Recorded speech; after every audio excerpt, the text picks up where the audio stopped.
कडक उन्हाळ्यामुळे हैराण झालेल्या नागरिकांसाठी खुशखबर आहे। पुढील 3 दिवसात मान्सून केरळमध्ये दाखल होण्याची शक्यता आहे।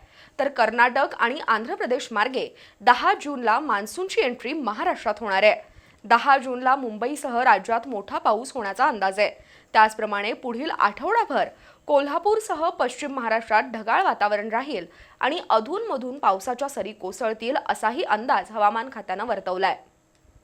देशभरात उन्हामुळे लोकांचे हाल होत आहेत। महाराष्ट्रातही पारा चांगलाच तापलाय। दरम्यान आता जून महिना सुरू व्हायला काही दिवसांचा कालावधी शिल्लक आहे।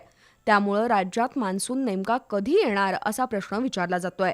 दरवर्षी देशात सर्वात अगोदर केरळमध्ये मान्सून प्रवेश करतो, त्यानंतर संपूर्ण देशभर मान्सून दाखल होतो। यावेळी 26 मे पर्यंत मान्सून दाखल होण्याची शक्यता आहे। दरवर्षी केरळमध्ये मान्सून साधारण 1 जून रोजी दाखल होत असतो। यावेळी मात्र तो लवकर केरळमध्ये येण्याची शक्यता आहे।